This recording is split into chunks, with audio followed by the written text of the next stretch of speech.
evening. We are live this evening. Welcome to Live Chat with Josie. Today, I am hosting the Secretary General of Movement for Democratic Change, T, meaning Changirai, from Zimbabwe, Dr. Douglas Mwonzora. Good evening and welcome to the show. Good evening, Josie. I'm very glad that I'm here. Thank you for hosting me.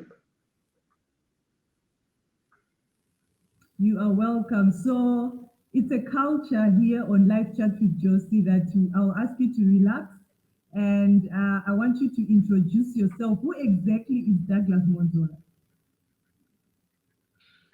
Well, I'm Douglas Mwonzora, Secretary General of the Movement for Democratic Change.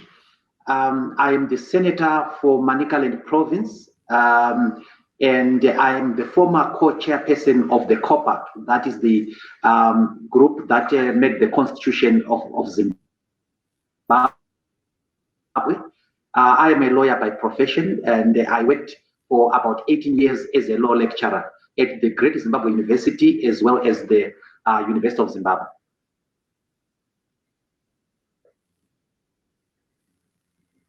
So am I right to refer to you as a doctor? Are you also a doctor or an advocate? A doctor is fine. Doctor is fine. I am not an advocate. I'm a general practitioner. I'm a legal practitioner, yes, but I don't practice as an advocate. In other words, I receive cases and do cases. I don't have to be referred by anyone. Okay. All right, Dr. Mwonzora, the reason why you are on Live Chat with Josie today is you have become the most, like 3/4 of Zimbabweans' enemy. I mean, just mention Mwonzora on Twitter, on Facebook. The type of comments, the type of banting that you get there is so much. What exactly is happening? Well, first of all, I want to say, Josie, that one day history will absolve me. I'm a man who holds clear views about constitutionalism, the rule of law, the need to be fair to our people, to be fair to everyone.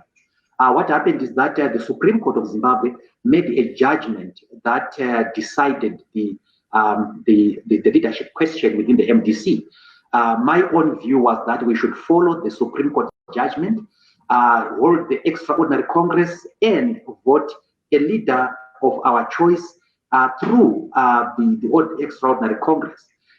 This did not go down well with some of my colleagues who started branding me sellout. They started making all sorts of accusations, being bought by ZANU-PF and so on. But I have stood firm with my beliefs. This is a matter of principle. There is a constitution that was written for the party. That constitution was not followed. A court of law made a judgment. The highest court of the land made a judgment which said we should go to an extraordinary Congress to choose a leader. It did not say go to the extraordinary Congress to choose Mr. Mwonzora or Mr. Komichi, or not to choose Mr. Chamisa for that matter. It said members of the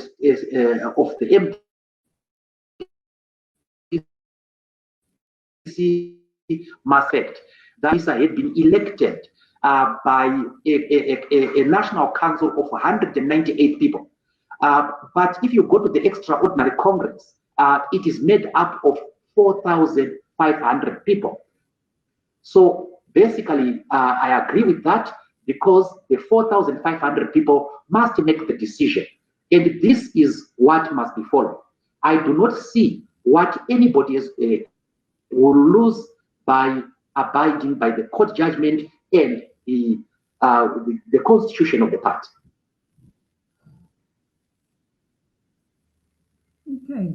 All right. Who exactly is the legitimate successor of the Morgan MDC?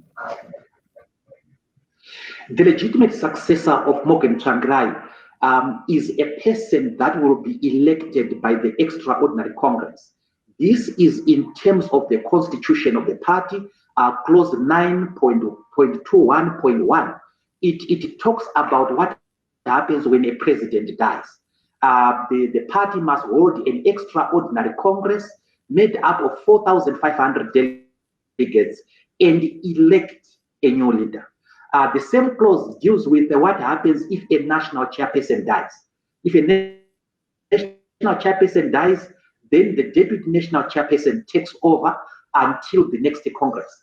If any other person who is not president or national council, national chairperson dies, then the national council has to sit and elect that person. What then happened in this case is that, irrespective of the clear provisions of that constitution, people still went on using the National Council to select Advocate Chamisa as the president. I am on record as having opposed that. I was outvoted, of course, and I went along with it, but I did not agree with it. I then sought advice, legal advice, from a renowned advocate, our former Minister of Constitutional Affairs, Advocate Matinenga, a leading advocate in this country. He wrote an opinion which agreed with my opinion, but this was disregarded. And if you read the Supreme Court judgment, it's exactly along the lines of what was given by Advocate Martinenga. But Dr. Mwonzora, were you not there at the last Congress? I was there at the last Congress. You mean the last Congress in Gweru? Yes, I was there. But you may know that we went to that Congress after the High Court had already ruled against Advocate Chamisa. I gave my advice as the Secretary General that we should follow the High Court judgment. But other people advised Honorable Chamisa to appeal to the Supreme Court. So when we went to the Congress in Gweru, we were alive of the fact that there was an appeal pending in the Supreme Court. I spoke against the Congress in Gweru, but I was outvoted. I went to Gweru. I participated in that Congress, but it was clearly wrong. And my opinion was that it was not lawful. My opinion was that it was wrong. But I was outvoted by the majority in the National Executive and in the National Council. I'm happy to say that history was to prove me right.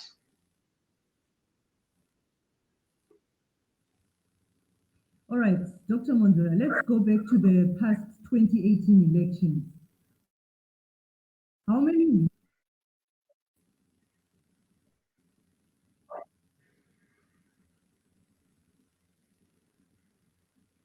Oh, sorry, I think I missed you there, Joseph. Yes, I can hear you now. Okay, I said let's go back to the 2018 election. How many votes did Nelson Chamisa get? Well, according to ZEC, there were over 2 million votes. And I think it was 2 million and something votes. That is according to the Zimbabwe Election Commission. According to what Advocate Chamisa says, they talk about 2.6 million, but I am talking about the official figure. The official figure is over 2 million votes. And let me say that he performed very well in that election. And I campaigned for him in that election. No, wait, Doctor, before you continue, you said over 2 million. How many votes did Thokozani Kupe get? Thokozani Kupe had 45,000 votes in the presidential election in 2018.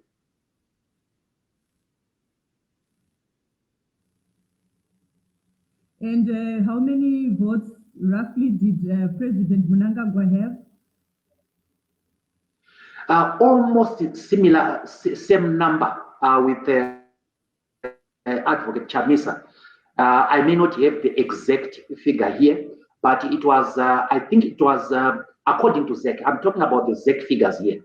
According to ZEC, it was a difference, there was a difference of 300,000 votes. That was very, very close. And I want to repeat that Nelson Chamisa performed well in that election. But this was not an election to choose an MDC successor. It was an election to choose the president of Zimbabwe. So when the Zimbabweans voted, they were not deciding the succession issues within the MDC. What we are now talking about is the correct position, the succession issue of the MDC. So are you telling me that if Nelson Chamisa had won these elections and he became the president of Zimbabwe, you would be having these issues again today from the State House, trying to remove him, not as the successor of MDC, or how was it going to work out? Well, first of all, we have not removed him. I want to correct you there. We have not removed him. What has happened is that we have said, let's go to the extraordinary Congress to elect a new leader, and anybody is eligible, and he could have easily contested that election, and probably could have won. What is important is to do the correct thing at law. So even if he was president of Zimbabwe, that issue would still arise. That issue would still arise.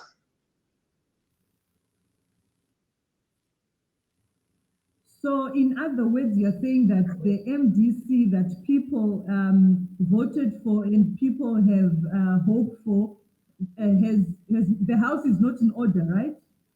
Even if he had become the president of Zimbabwe, instead of him focusing on the issues that are affecting Zimbabwe and Zimbabweans today, you guys would have now started fighting again about who is the right successor of Morgan Tsvangirai, in-house issues, whilst the Zimbabwean issues are set aside. Certainly not, Josie. Remember that the Supreme Court judgment was very, very clear. Do your extraordinary Congress within 3 months. Or 4 months, so a maximum of 4 months. We could have avoided this debate, we could have avoided this fight if we simply followed the Supreme Court judgment. But let me just go to your question regarding whether we would have abandoned the Zimbabwean problem, and whether we have abandoned the Zimbabwean problem by focusing on the internal issues within the MDC. Certainly not, Josie. Charity begins at home. You have to be able to administer your organization. You have to follow your internal rules, and then you can follow the other rules. Remember what the former Austrian Chancellor Metternich said. I managed to rule Europe, but failed to govern Austria. So what I mean here is that charity begins at home. You can only convince Zimbabweans that you will be able to administer the national constitution if you are able to administer the internal constitution. You can be able to convince Zimbabweans that should they file a court case against your administration and win, you as a president will respect that. This is where the leadership that was there fell short. This was a simple issue. Do we follow a court judgment or do we not? Do we follow our constitution or do we not? And I dare say, Josie, a constitution is not there for decoration. It is there to be followed. But Dr. Mwonzora, are you not the same people that say President Mnangagwa is not the legitimate leader of Zimbabwe, is not the legitimate president of Zimbabwe? What has changed? Are you not the same people that were saying that the courts of Zimbabwe are captured? What has changed? Now that you are really referring to Supreme Court, High Court, this and that, what has changed, Dr. Mwonzora? Well, first of all, Josie, I want you to understand that at no point did we say President Mnangagwa's election was good. At no point have we ever said that. It had its problems. The election of President Mnangagwa, it had its problems and so on. I doubt the results myself, but here is what happened. Advocate Chamisa took that issue to court, to the Constitutional Court first, and of course, without adequate material. But the difference between this case and the Mnangagwa case is that in the Mnangagwa case, it was ourselves as MDC versus somebody external. In this case, it is MDC versus MDC in court. Remember, the person who took us to court is the organizing secretary for Gogwe district. He took us to court because he was aggrieved by the fact that we were not following our constitution. The court then decided that issue between him and us.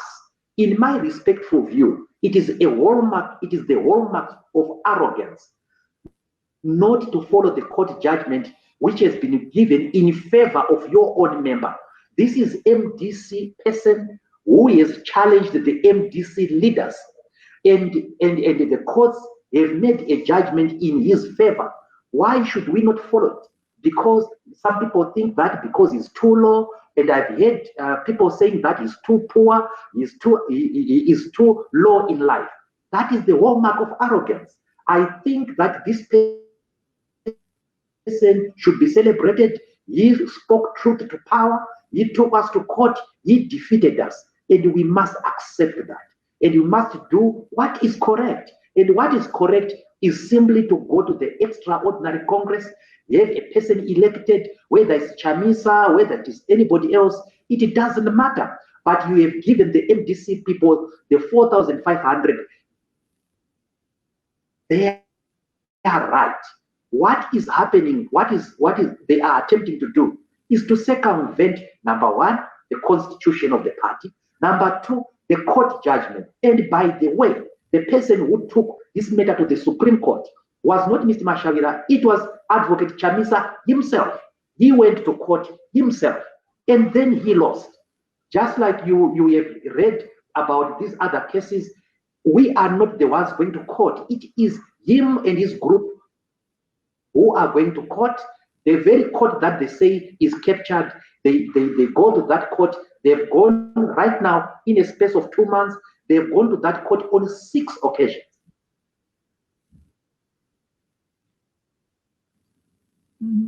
But let's be honest to each other, you and me, we are both Zimbabweans, brother and sister. I am any party at the moment. It states now in Zimbabwe, who commands the masses? Sorry, Josie, you said who commands the what? The masses, the population in Zimbabwe right now as we speak. It is the MDC. It is the MDC. The MDC has got support. And Josie, I have heard this question before. Nobody has carried the census. Nobody has carried that research.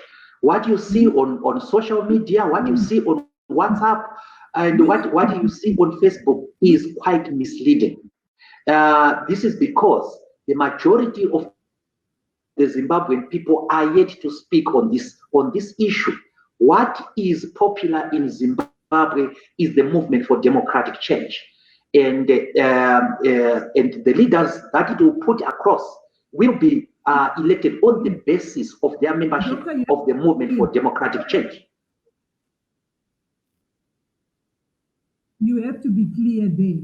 We understand there is MDCA, which is MDC Alliance. Then there is MDCT. I don't know if it's now MDCT as in Tokozani or MDCT still as in the court A or T. Which one commands masses in Zimbabwe? The movement for democratic change, Josie. And let me just explain to you the MDC Alliance and the MDCT difference. And the MDCT we are talking about, Josie, is not the MDCT that contested the elections under Dr. Kube. That's not the MDCT we are talking about. The MDC Alliance is a group of 7 political parties. And these 7 political parties include the MDCT, which is the MDC that was led by Morgan Tsvangirai. It went into alliance with the 6 other partners. But after the demise of Morgan Tsvangirai, that MDCT, which is a member of the alliance, split into two. One group went with Dr. Kupe, the other group remained in the alliance. And by virtue of the Supreme Court judgment, these two groups have been brought together. Now it is one party. So the MDCT, which is the party that was led by Morgan Tsvangirai, commands the majority, the support of the majority of the Zimbabwean people. It is not a faction of the MDC that does that.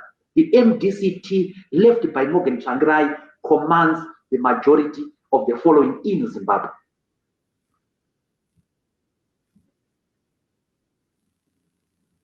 So you're confusing. I mean, I'm a bit confused. I voted. I'm sorry about that. I'm sorry about that, but let me explain it again. There were two MDCTs. There were two MDCTs. Wait. I saw on the ballot. I saw Thokozani Kupe's picture on the ballot. I saw Muteki, that musician guy, on the ballot, and many other presidential candidates. So Nelson Chamisa was on the ballot as MDC what? Yes, he was there as MDC Alliance, but the MDC Alliance is constituted in terms of an alliance agreement. In the alliance agreement, that says that whoever is the leader of the MDCT assumes the leadership of the alliance. And at one point in time, that person was Morgan Tsvangirai. And when Morgan Tsvangirai died on the 14th of February 2018, Nelson Chamisa took over from him as president of MDCT. And a person who is the leader of MDCT becomes the leader of the MDC alliance. This is an alliance. This is a coalition of political parties. And I had said to you before you came in that there were in effect two MDCTs. There were two MDCTs, Joseph. And sorry. I lost you there. Sorry. You can continue. Oh yes. So sorry about that. What I meant is that as at 2018, as at the time of the election, there were in effect two MDCTs. One MDCT faction that went with the Thokozani Kupe and had their Congress in April 2018. There was the MDCT that remained as part of the alliance, which was led by Nelson Chamisa. That to find out, to see that this was MDCT, Nelson Chamisa in May of 2018 went on to recall Thokozani Kupe from Parliament. And Thokozani Kupe was a member of the MDCT. And the basis for that is that she had ceased to be a member of the MDCT. So if you go to the Hansard, where which deals with the period when Thokozani Kupe was recalled, it actually says she was being recalled by the MDCT. And when we went to Gweru, Josie, it was not an MDC Alliance Congress. It was an MDC Congress. You know that we put the word Tsvangirai to distinguish this MDC from any other MDC. So the Gweru Congress was an MDC Congress, not an MDC Alliance Congress.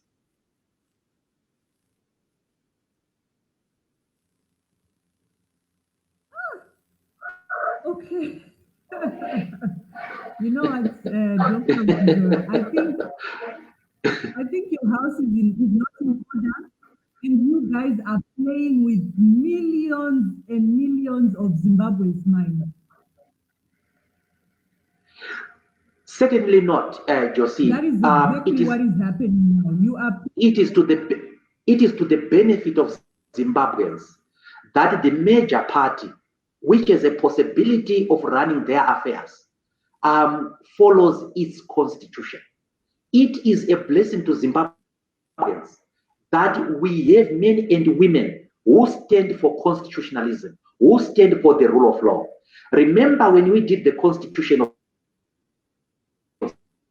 Zimbabwe, we put a Bill of Rights. The Constitution of Zimbabwe is one of the most comprehensive Bill of Rights on the African continent. And this Bill of Rights is not there for decoration. The Constitution of the MDC is not there for decoration. So Zimbabweans must be assured that whoever is going to be in charge of their affairs follow the Constitution first of his own party or her own party, and then follows the Constitution of Zimbabwe. So it is incredibly important. I have heard many people say the Constitution doesn't matter. No, the Constitution matters. Look at the biggest economy in the world, the United States of America. The United States of America is one of the secrets is that it follows its constitution. Its presidents follow its constitution. Its institutions follow the constitution of the United States of America. Constitutionalism is a sine qua non to economic development. It's a sine qua non to social development. It's a sine qua non to political justice. So it is not idle talk to emphasize constitutionalism. Did you know all these things before the 2018 election? All these things you are telling me now, did you know it before the election? Certainly, yes, I did. I did not only know about it, Josie, I knew about it and I spoke about it. I spoke about it in my party. I gave advice to my national council and national executive. I did not just sit back. Because a lot of people feel like you are really hiding behind this whole constitution issue, forgetting that a lot of Zimbabweans really want change right now, which MDC initially stood for that. But your in-house fights are affecting millions of Zimbabweans as we speak. When did you yourself leader or the legitimate one to lead Zimbabweans or to lead? I can't even say MDC because already you will take me back to say successor, the Congress and things like that. But when did you realize that Chamisa is not a good leader? Well, first of all, that you campaign. Yeah, first of all, Josie, I've already.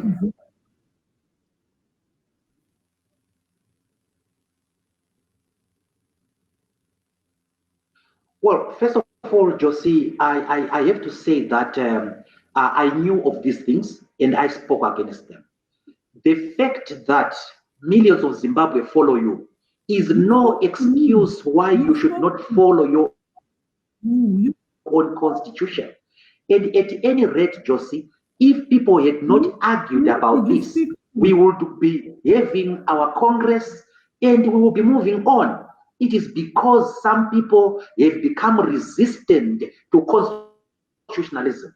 Constitutionalism is not negotiable. Social justice, political justice is not negotiable. We cannot sacrifice it on the altar of expediency. There is time. Advocate Chamisa has had the time to hold the extraordinary Congress. I see nothing that he loses by doing the correct thing.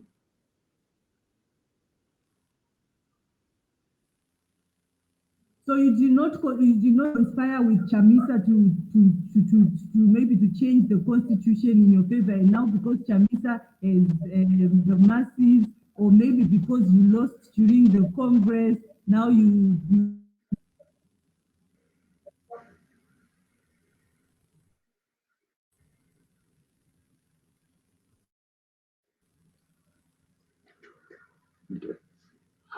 well, just I think I see the Constitution of Zimbabwe that we concluded in 2018 was actually my third attempt at writing a constitution for our country. We started in 1994. I was part of the group of three lawyers, the late Justice Sansole, the late Kenton Makamure, and myself. We drafted a draft constitution of Zimbabwe, the so-called yellow draft, and we submitted to government, and the government refused. In 1998, we formed the National Constitutional Assembly, and I was a key member of the National Constitutional Assembly, and we went on to produce a draft constitution of Zimbabwe, and I was one of the drafters of that draft. It was rejected by government, and I was fortunate to be appointed as the leader of COPA, and we went on to draft a constitution. Now, all this shows you one mentality, and it is the mentality of constitutionalism. It is an attitude of constitutionalism, social justice, and the rule of law. It will not change now. I will not change at this point in time, because I believe this is correct. The main problem in Africa is to sacrifice the rule of law, constitutionalism on the altar of convenience. This is what dictators like Robert Mugabe did, and other dictators like Idi Amin and other African dictators did. They pretended to say that there were more important things than the constitution. There were more important things like development than following the rule of law. And where are they now? They are neither developed. They still don't follow their rule of their constitutions.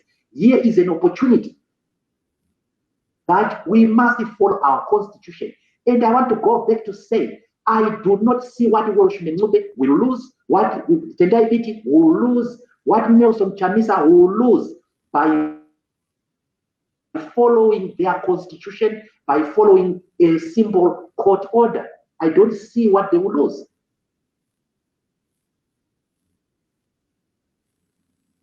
Yes, we all want everyone to follow the constitution, Dr. Mwonzora, but the fights that are within MDC,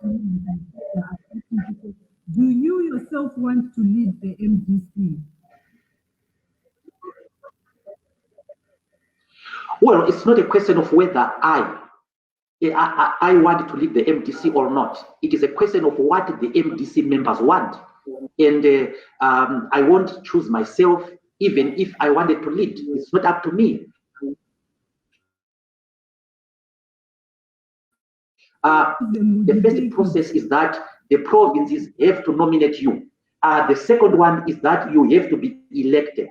None of the two things has happened to me. Neither of the two have happened to me. I have not been nominated. I have not been elected as president of the MDC. But it is not up to me. It is up to the people. I am a slave of the people. But do you have an ambition? I have my ambition, Josie. If I was to tell you, you won't believe me. My ambition is to be the Secretary General of the United Nations. So that's my ambition, Josie. But on a serious note, Josie, my ambition is to see a just Zimbabwe, a Zimbabwe that follows its own rules, a Zimbabwe where the economic life of the nation, follows certain rules. The political life of the nation follows certain rules. If we have a Zimbabwe where everybody plays by the rules, we will only not have an economically developed Zimbabwe, but a very, very just Zimbabwe. Remember, the aim of the MDC, the founding aim and objective of the MDC is to take over governmental power through peaceful, democratic, which is on a developmental trajectory that leaves no Zimbabwean behind. That's my ambition. And for us to have development in the three spheres, the social, political, and economic sphere, we must follow certain rules. In the political sphere, we must go and play it by the rules of fairness, and justice and constitutionalism. In the economic sphere, we must play according to certain rules against corruption, rules against clientism, and unfair distribution of wealth. On the social sphere, we must act in terms of certain rules. Now, what I am emphasizing here, Josie, is that we must follow our constitution. We have absolutely no choice. Popularity is not the most important thing.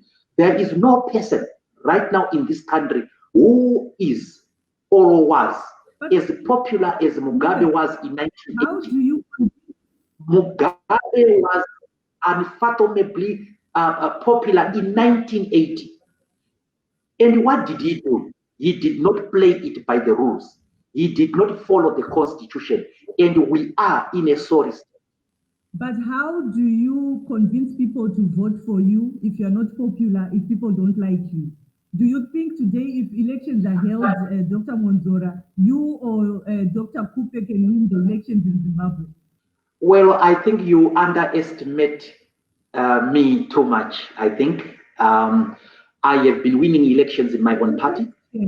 I am one of the few members of parliament in the MDC who have only contested in rural areas.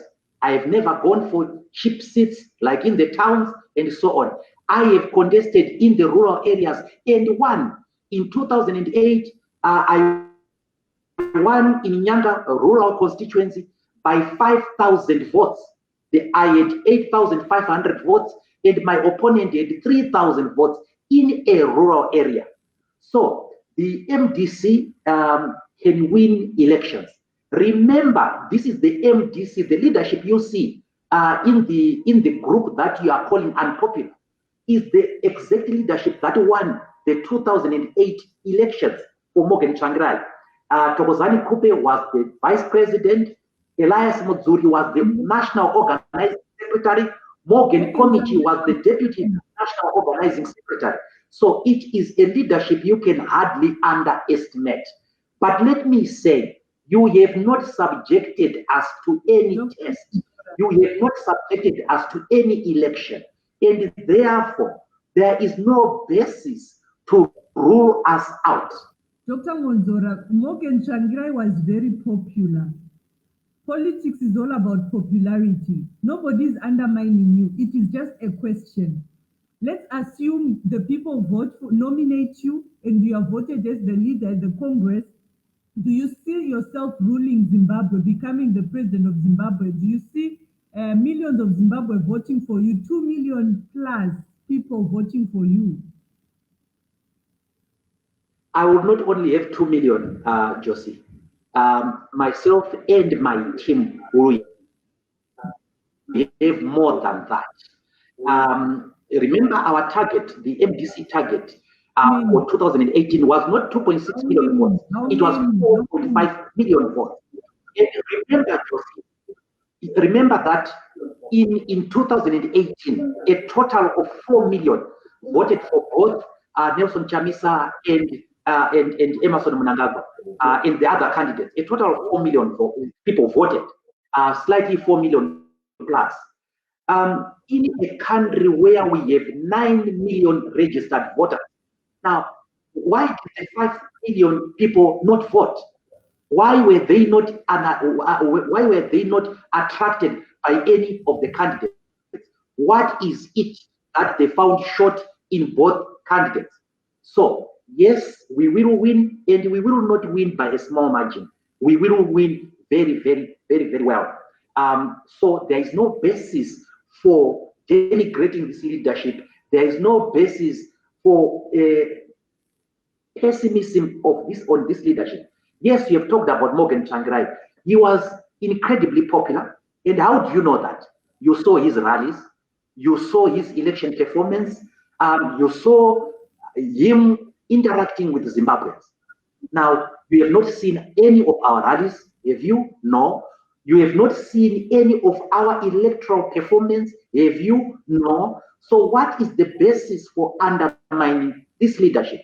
Have you any history? Have you seen any history or evidence that this leadership is strategic and it performs well. You look at what it has done internally. Has it maneuvered itself to a position of advantage internally? Yes, it has. Has it shown intelligence? Has it shown ability to circumvent the obstacles? Yes, it has. Does it have people who have succeeded before? Yes, it has. Look at the project that we did in Kopak. I was heading that. I was co-chair of that. Nobody gave us a chance at all that we could win. And we went on to deliver the Constitution of Zimbabwe. Speaking for myself, Josie, the election that nobody likes to talk about, the election for Secretary General, when I squared off with Nelson Chamisa, he had 11 nominations out of 12. In other words, he was nominated by 11 provinces out of 12 provinces.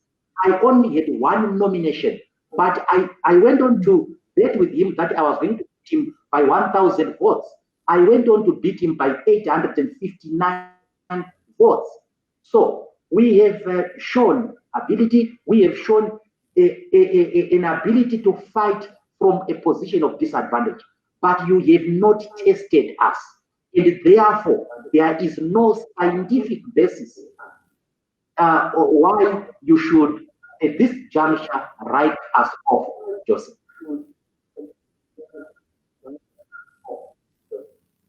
I'm not writing off anyone. I'm just here to ask questions for people to know exactly what is happening in-house in the MDC. MDC, do we call it what now? MDC, we just call it MDC or MDCT and MDCA, I don't know. But many people really want to ask this question. Are you really an opposition or just state remote controlled by ZANU-PF? Are you a ZANU-PF agent? Why are you fighting as a Democrat and not ZANU-PF? Well, I'm not fighting any Democrat. I'm fighting dictators. The people, show me any Democrat from the people you are talking about. Which one is the Democrat? Yes. The point I'm making, why are you fighting other opposition and not ZANU-PF? Thank you very much for that question, Josie, and it is a very, very important question. First of all, we are not fighting Democrats. We are fighting people who want to retain dictatorship. And dictatorship, by definition, is where you don't want to follow the decision of the majority. And the decision of the majority will be made known by the extraordinary Congress. So anybody who is refusing to go to subject themselves to an extraordinary Congress cannot by definition be a Democrat. We have been fighting ZANU-PF for ages. We have been fighting the government of Robert Mugabe for ages. We have been fighting against the abductions. I'm sure you saw my statement, you saw my debate and the debate of other members of parliament against these abductions. We have been fighting that. We have been fighting ZANU-PF for ages. I am the longest serving member of the opposition in this country right now. I started my politics in 1988. And in 1989, I was a member of the Zimbabwe Unity Movement fighting a one-party state. In 1995, I tried to stop the presidential election on the basis that the electoral playing field was not even. I continue to do it now. But where there are manifestations of dictatorship within my own party, I must correct it. So this is a noble objective that we are going to fulfill. We are fighting against the people who do not follow the Constitution. It does not matter whether they are in government or in opposition. Why does it sound like you avoid to mention Mnangagwa's name? You will say you fought ZANU-PF for as long as I think you've been in opposition since 1988 or whatever, and you refer to a man who has died, may so rest in peace. Why are you not fighting ZANU-PF led by Mnangagwa today is the question. Well, I am fighting the government. I am fighting the state. And I am fighting this state. Look at my debates in parliament. I'm sure you haven't seen that, but just go to the Hansard, the Senate Hansard, and look at my speeches in parliament. Look at my speeches when I was talking about the abductions of those 3 girls and the other abductions and so on. We have been fighting this government. I am on record of saying I do not see the difference between Mnangagwa and Mugabe. I do not see that difference.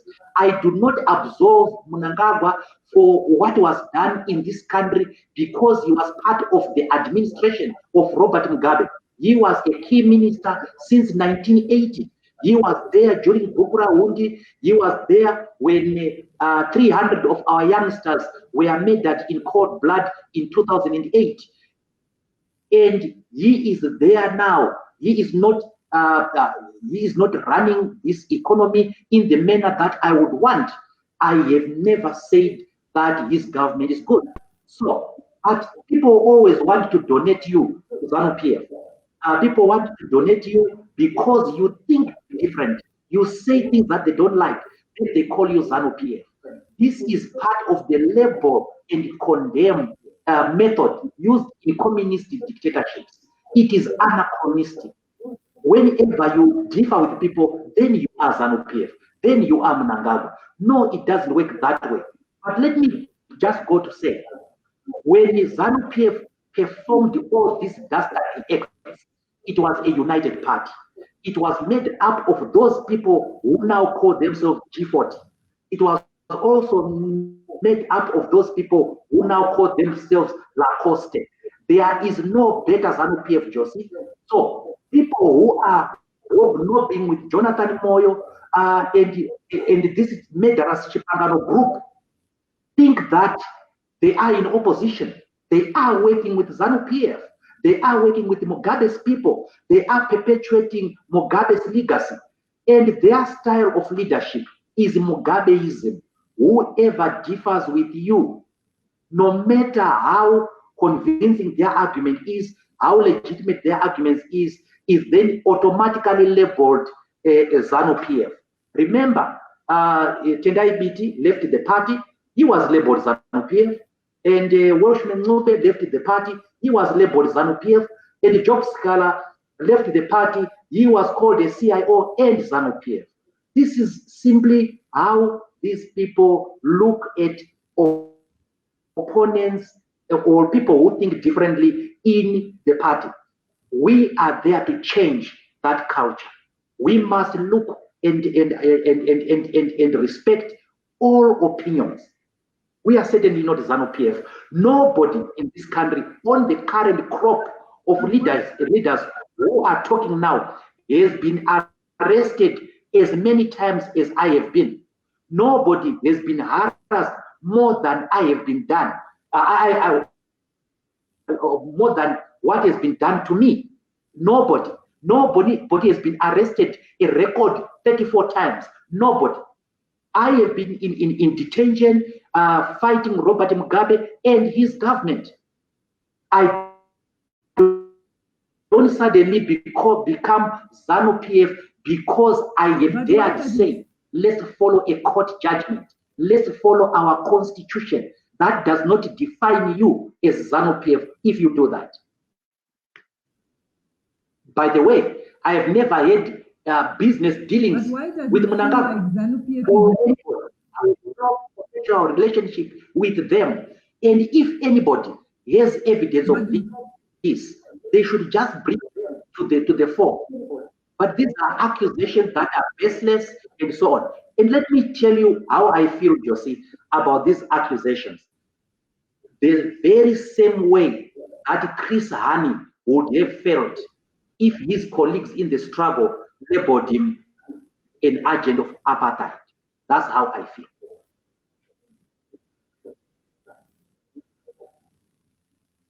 But Dr. Mwonzora, people are supposed to feel or to think that way when even ZBC, Zimbabwe Broadcasting Corporation, has started giving you airplay, something that was never started featuring a lot on ZBC all of a sudden. Well, I think that is an unfair accusation, Joseph. I think it's an extremely unfair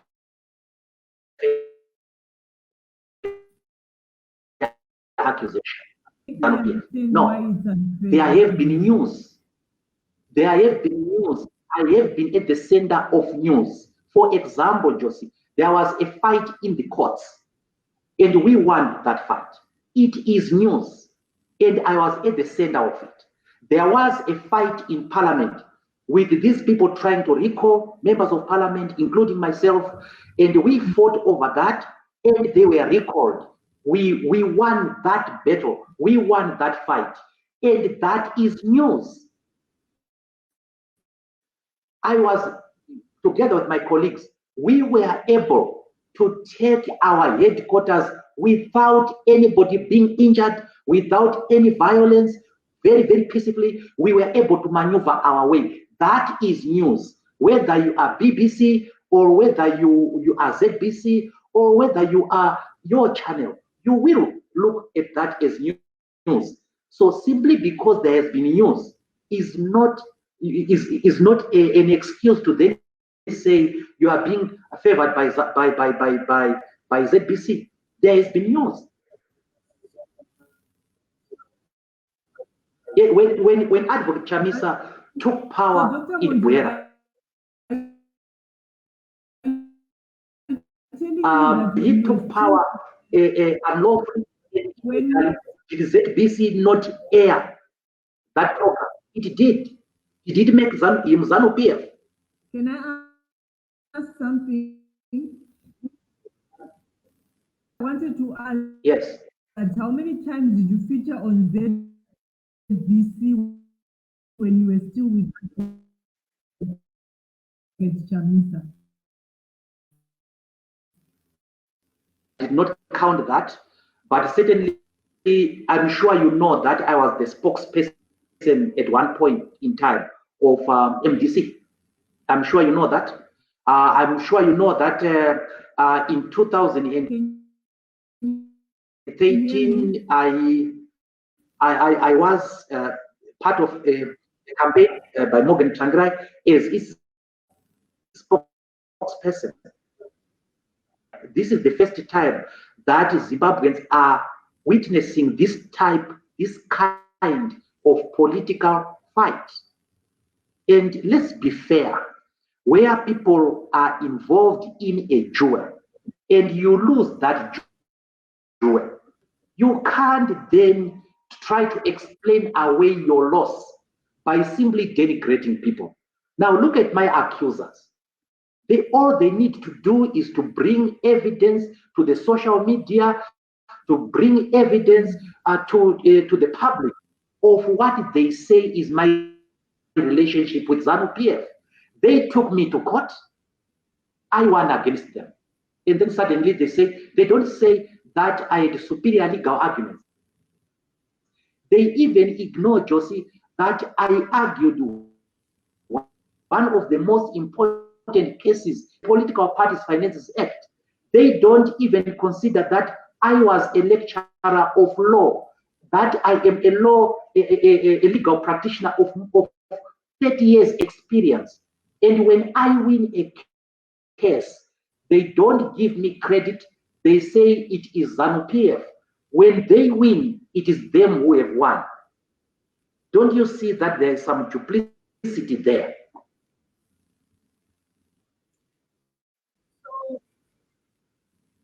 So you're fighting government, you're fighting the state,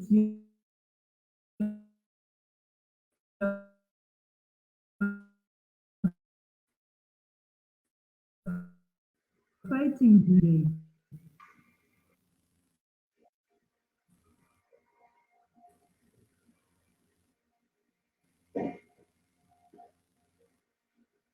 Can you hear me? Sorry, Josie, I did not hear that question, but I simply heard where you were saying that you are fighting ZANU-PF, and probably you are saying that you are fighting some people in the opposition. I am not fighting ZANU-PF. I am not fighting MDC. No, I no, am no, not no. fighting Chamisa. I am No, not no, fighting. no.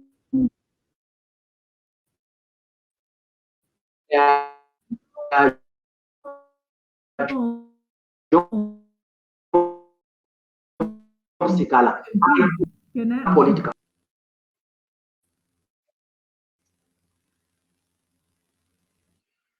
Well, I think there's something wrong with my question the connection. Yes, is, yes, what madam. is your opinion on Mnangagwa's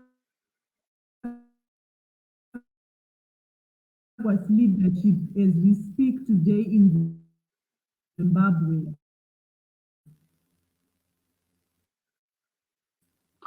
So, sorry, what is my opinion on how Mnangagwa has led Zimbabwe so far? Is that the question?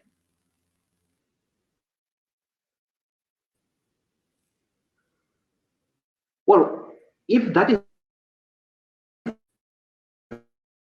the question, this government is doing a good job at all.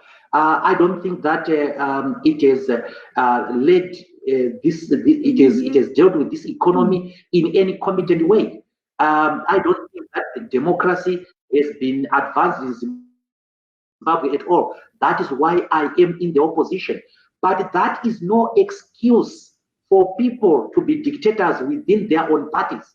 That's not an excuse at all. That's not an excuse for people not to follow their constitution. I pose the question back again and again. What does Nelson Chamisa and his colleague stand to lose by subjecting themselves to an internal democratic process dictated by the constitution of the party and dictated by the course of law? What do they stand to lose?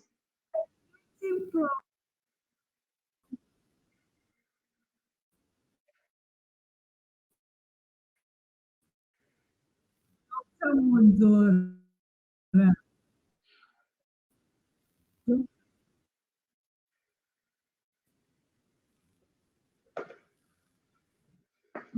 Sorry. Sorry, I can't hear you, Josie. I can't hear you. Take that again. Yes, please.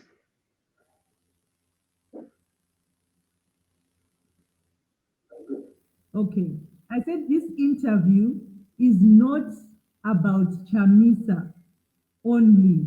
You and Chamisa into this question. My question is on E.D. Mnangagwa. My question is, what is your opinion on his leadership skills up to date in happening in Zimbabwe? Security. I want you to your opinion. We are both Zimbabweans. Before we go back. Oh, thank you very much for that question, Josie. Yes, this government has done a sorry. I think this government has performed dismally since the new dispensation, since November 2017. There has been a lot of corruption. Economic development is simply not there. Service delivery is poor. In other words, Zimbabweans are not benefiting from their government in any material way. That is why we want the government changed. That is why we are in opposition. That is why we want to replace Mr. Mnangagwa. We can only replace Mr. Mnangagwa if we convince Zimbabweans that we are an alternative. And we can only show that we are an alternative if we follow our own rules. So I am saying that the government is failed. We must quickly go to our extraordinary Congress and begin our job as the opposition and the job is to take the government to account, to put this government under pressure, and we have to do that. It is not happening right now. No demonstrations are taking place. No negotiation is taking place. Nothing is happening. The leadership is in limbo. The leadership is looking confused, confounded, and it is just an angry leadership. Apart from labeling people as ZANU-PF and so on, what have they done? So what we are saying is that the fact that Mnangagwa is failing is no excuse why we should not follow our own rules, why we should not be fair within ourselves. So charity begins at home. Mnangagwa and his government have failed. We want to replace them come 2023, or if there is an earlier date, I do not know. We want to replace them. We want to change the system. We want to change the system and not the manpower. So it's not a question of removing Mnangagwa and putting someone else there. It is a question of removing the system, the dictatorial system. This is what Morgan Tsvangirai always said. It's not about Mugabe. That's what he used to say. It is about the system. Now, if we take the system, the culture of G40, and put it within our own organization, the culture of intolerance, acrimony, violence, propaganda, and so on, if we take that culture of hate language, we won't be a replacement of ZANU-PF. We want to replace ZANU-PF. I am serious. Myself and my colleagues, we are serious that we want to run the affairs of this country. We will take over governmental power through peaceful, democratic, and constitutional means. We are guided by certain values, the values of democracy, justice, fairness, equality, solidarity, constitutionalism, and rule of law. In short, we are bound by and guided by social democratic values. And this is what we want to bring to Zimbabwe, social democracy. But we must posit ourselves, position this leadership as a credible change agent. A credible change agent follows rules. So is recalling the MPs and senators the solution, Dr.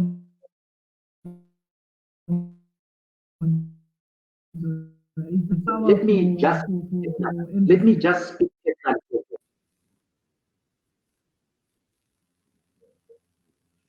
Yes, thank you very much. Let me just speak personally here, Josie. I mean, my personal opinion.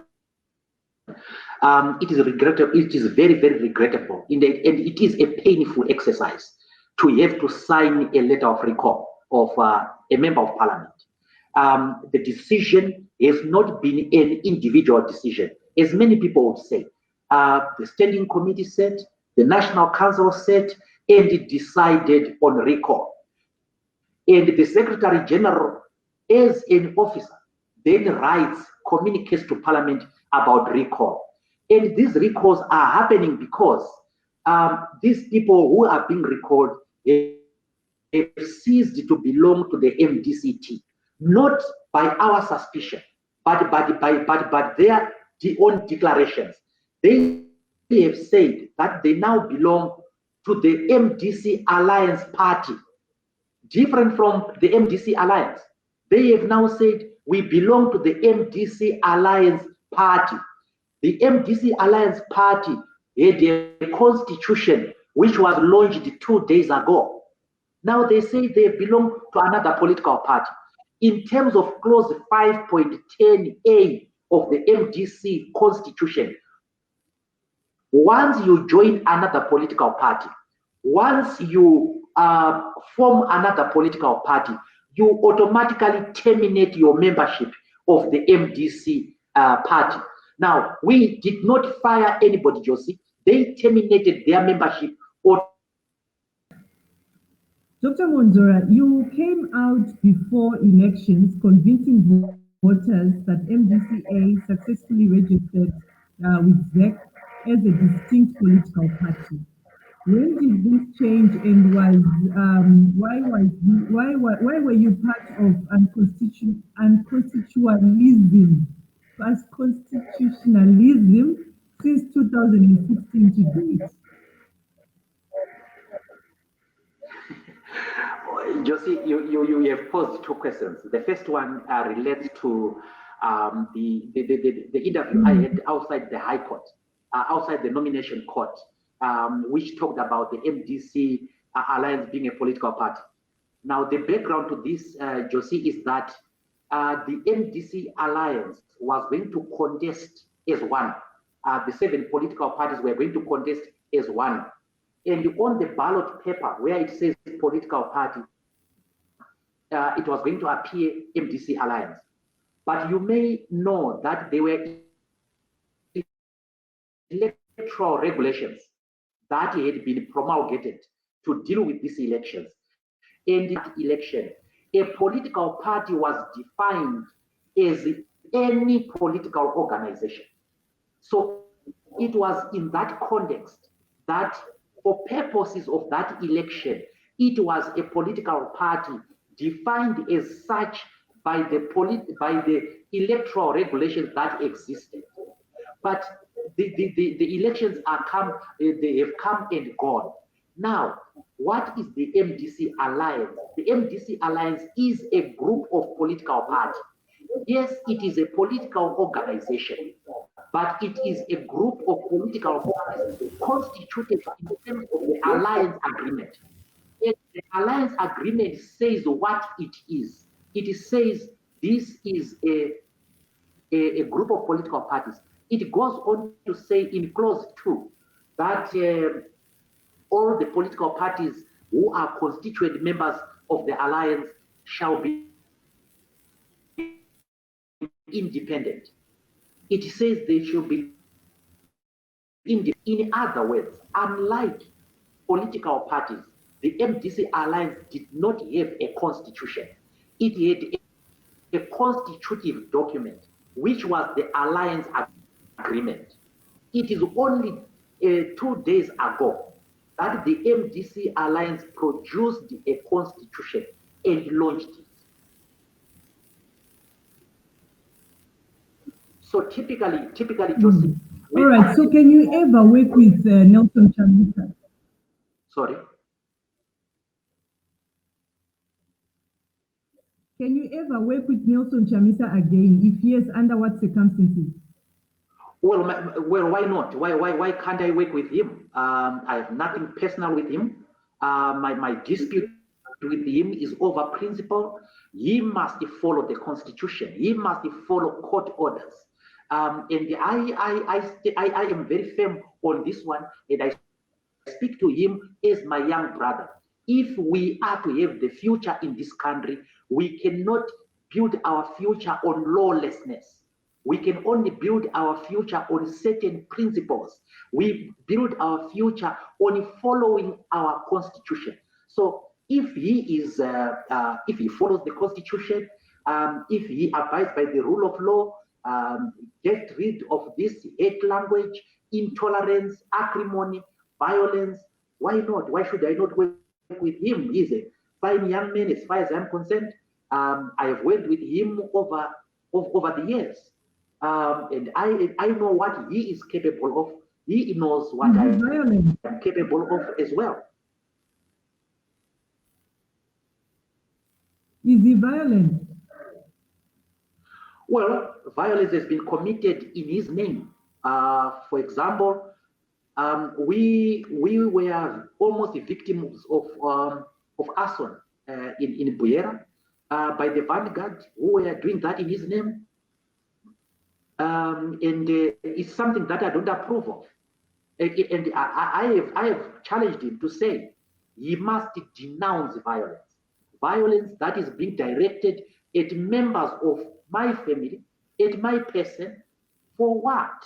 For daring look at things differently, for daring having an opinion and voicing it, and then you are subjected to hate language, and threats of violence.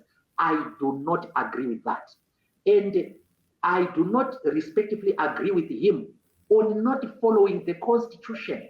I don't agree him on that. I don't agree with him on forcing MPs, inciting MPs in doing acts of foolish bravery. Look at what has happened to the MPs now. I don't agree with that. Using MPs as cannon fodder, that is irresponsible. I don't agree with him when he withdraws MPs during the COVID period. He withdraws MPs from parliament when Zimbabweans need them most. I don't agree with him on that. I don't agree with him when he takes Jonathan Moyo, G40, and the murderous Chipangano group to come and head the MDC. I don't agree with him on that. So I respectively disagree with him, but he remains my brother. And I look forward to a day when we can work together again. But again, when we work together, it will be based on certain principles that we have to agree on.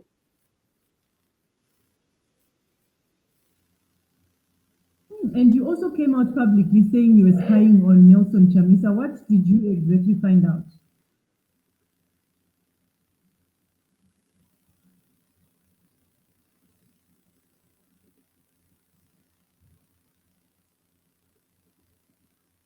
Can you hear me?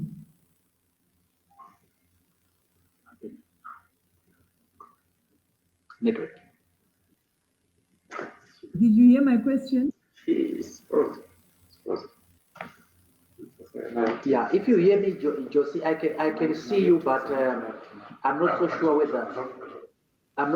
whether you are hearing me. But I can hear just you. to emphasize that I have nothing personal against Nelson Chamisa. My difference is based on principle. We have principle, in my view, is not negotiable. Rule of law is not negotiable. Constitutionalism is not negotiable. Resorting to violence is unacceptable to me and to the majority of Zimbabwean people.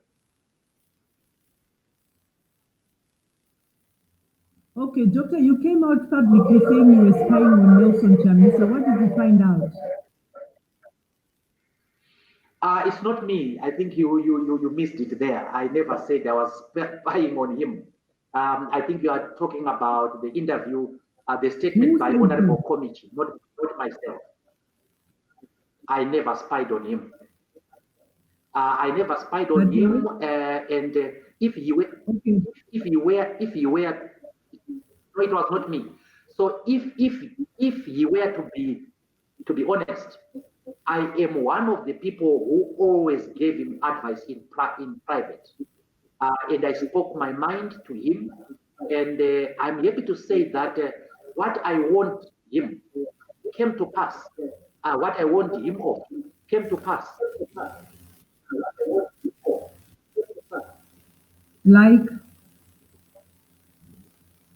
Like first, I discouraged him against going to the Constitutional Court without enough material. He simply did not have enough material. And that was going to, the Constitutional Court was going to dismiss our petition. And once it dismissed our petition, we were not going to have local standard to talk about legitimacy at all, because the SADC and the other people say that you went to the court and it was decided by the court. So it was removing a critical weapon from us. That's number one. Number two, I warned him against not holding the extraordinary Congress. I warned him when the court application came. Remember, I was the fifth respondent in that court application. I told him that we will not win this court application, and it was going to have disastrous consequences. He disregarded that advice, and we are at this stage. I have told his officials that we must resolve the issue of parliament, subject parliamentarians to this. They disregarded it, and so on. And let me just explain to you, Joseph, by way of information. When we met at court on the 9th of May, I think Jameson Timber myself and the lawyers, we agreed that there will be no more recalls on condition that there will be no more court applications. We kept our word, we kept our promise. But what did they do? They responded by filing 6 furious court applications. They responded by hate language. They responded by directing violence even to members of the family. So they responded by continuing to incite members of parliament to declare that they were no longer members of the MDCT. They are the ones to blame.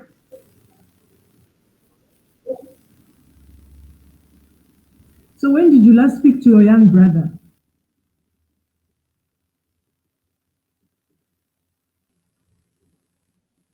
You can hear me? Well, it is in March, I'm afraid. I've tried to phone him, he doesn't pick my phone, but that is okay.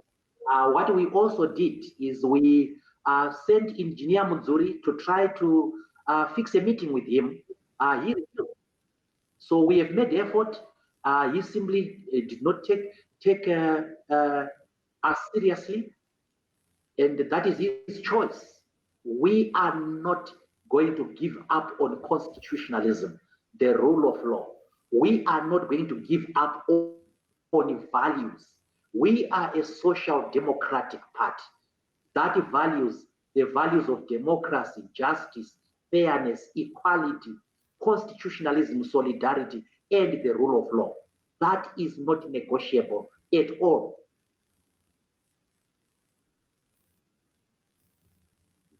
All right, Dr. Mwonzora, before I let you go, if you were to win power and if you were to lead Zimbabwe, what are the 3 things that you would change in Zimbabwean governance and economic policy?